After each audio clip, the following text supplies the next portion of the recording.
E aí, pessoal, meus alunos do Mais Tribunais, como vocês estão? Espero que estejam bem, né? Animados, motivados para começarmos mais uma aula de Direito do Trabalho aqui no Mais Tribunais. Você que está aí contando nos dedos, né? Falta pouco para chegar à sua prova, falta pouco para você virar um servidor público federal. Então vamos embora, com muita vontade, vamos estudar com ânimo.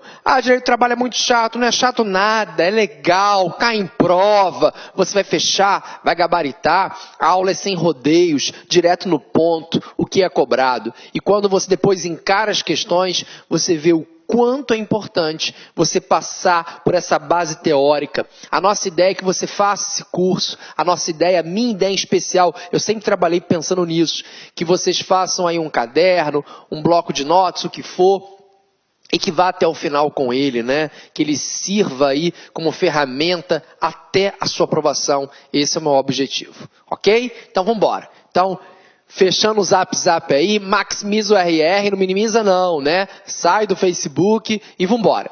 Vamos tratar hoje dos sujeitos do contrato de trabalho, né? Um tópico aí que sempre está presente nos editais para a TRT. Deixo aqui mais uma vez os contatos para vocês, né? Para entrar em contato comigo e vambora falar então desses sujeitos. O primeiro sujeito que a gente vai falar, comentar algumas peculiaridades, é o empregado. Nós já falamos sobre esse artigo, sobre esse dispositivo, quando nós conceituamos lá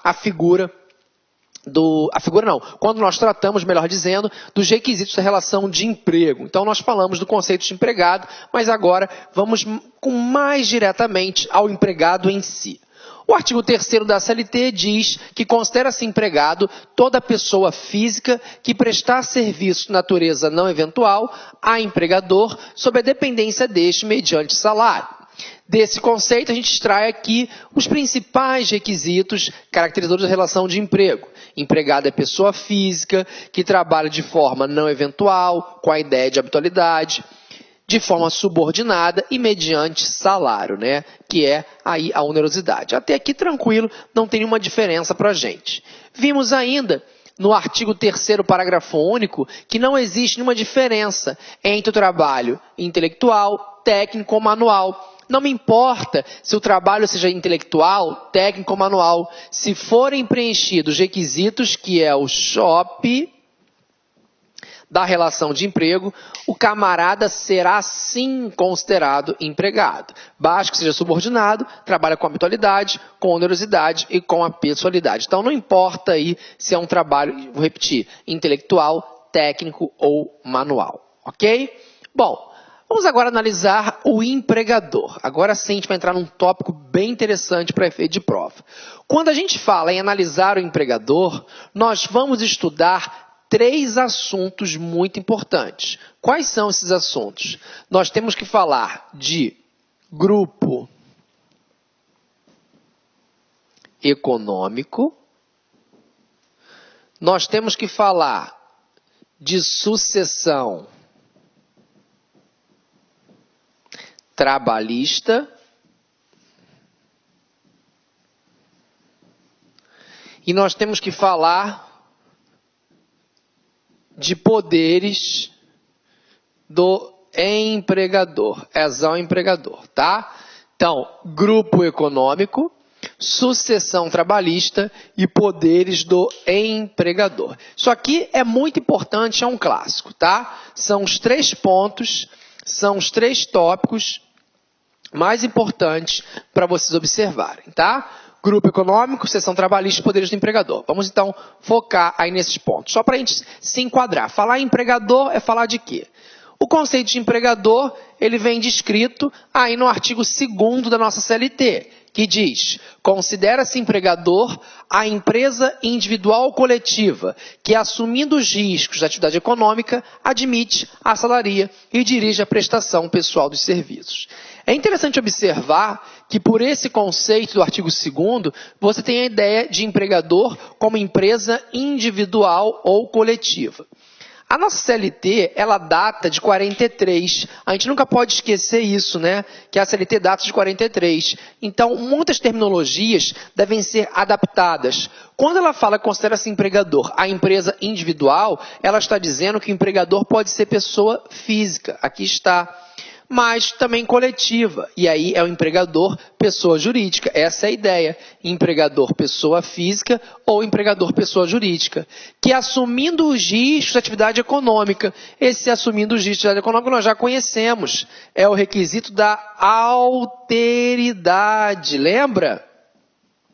Está aqui a alteridade. Como é que vem alguns doutrinadores e falam: a alteridade não é requisito da relação de emprego. Como que não é, a cara pálida? Aqui está: empregador assume os riscos da atividade. Quem assume esses riscos é o empregador, não é o empregado. O empregado não pode suportar esses riscos. Então está aqui: a alteridade é um requisito, é um traço marcante em relação ao empregador.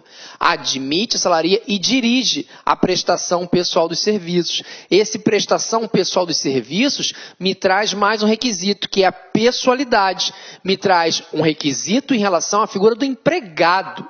Empregado trabalha com pessoalidade, o contrato é intuito persona em relação à figura do empregado, tá? É bem nessa pegada. A ideia básica é essa aqui. Esse dirige aqui, falaremos depois, tá? Que aí é o poder diretivo. Tudo bem, pessoal? Então, extraímos daqui do conceito de empregador diversas informações valiosas, bem importantes. Mas, enfim, Renzete, é muito difícil conceituar empregador, não é? É verdade. A CLT não é técnica. Considera-se empregador em empresa coletivo que admite salário. Não disse muita coisa sobre a figura do empregador. É bem verdade, você está certo. Então, o que você tem que sempre observar? Que quem vai ser empregador? Quem é empregador é quem contrata empregado. Essa é a regrinha. Então, quem contratar empregado é o empregador, porque nós podemos ter também a figura do chamado empregador por equiparação, que está no artigo 2º, parágrafo 1º da CLT, que diz: equiparam seu empregador para os efeitos exclusivos da relação de emprego os profissionais liberais, as instituições de beneficência, associações recreativas ou outras instituições sem fins lucrativos que admitirem trabalhadores como empregados. Então aí está. Nós temos aqui a figura do empregador por equiparação. Eu não posso ser um engenheiro? Posso. Eu não posso contratar um empregado? Posso. Eu sou um advogado. Eu posso contratar uma secretária? Posso. Eu sou um advogado, um autônomo, estou contratando uma secretária. Nesse momento, eu sou um empregador por equiparação. Eu sou uma igreja. Igreja não tem fins lucrativos, mas ela não pode contratar empregados? Pode. Então, se eu contrato empregado, eu sou empregador. Quem é empregador? Quem contrata empregado. Basicamente, você tem que saber isso. E aí, lembrar da figura do empregador por equiparação. Tudo bem? Tranquilo? Bem básico isso aqui. Bom, isso pode aparecer em prova? Pode. Nós temos uma questãozinha do CESP aí que dizia assim, 17ª região do Espírito Santo. A respeito das empresas e entidades a ela equiparadas, julgue os itens subsecutivos. Apesar de contratar empregados pelo regime seletista, então anotem bem aí, apesar de contratar empregados pelo regime seletista, a entidade filantrópica não é considerada empregador, dado que não assume os riscos de atividade e não tem finalidade lucrativa. Tá bom, mas olha o que fala a questão aqui. Apesar de contratar empregados, parou. Renzete me ensinou. Quem é empregador? Quem contrata empregado. Então não importa se tem finalidade lucrativa ou não. Vai ser empregador quem contrata empregado. Aí tá beleza. Então... Olá, meus amigos! E aí, gostou da aula do professor? Grande professor. Estou aqui para dar um recado rapidinho. Quer assistir essa videoaula? Aliás, você quer fazer o nosso curso completaço, super competitivo, o melhor custo-benefício do mercado para o Tribunal Regional do Trabalho da 20ª Região, lá de Sergipe 2016? Então acesse lá concurso.com.br, que eu tenho absoluta certeza que você vai ter aí, vai se matricular, e eu tenho certeza que você não vai se arrepender. Aqui, repito, o melhor custo-benefício da internet.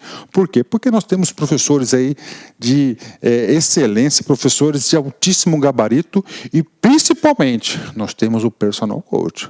Personal é pessoal e coach é treinador. Então, aqui você estuda em regime de metas. O seu treinador pessoal, todo dia você vai ter uma meta e essa meta vai ser decisiva na sua aprovação. Cumpra com as suas metas de estudos, cumpra com a sua obrigação de fazer as atividades pedagógicas, que você vai ficar competitivo e vai fazer uma grande prova, tá certo? Espero você, um forte abraço. Já esqueceram, você quer o material dessa aula, vai lá no nosso site, baixa lá, clica lá em documentos, faz o download do material gratuitamente. Forte abraço, fique com Deus e espero vocês aqui no LAC Concursos. Clique lá.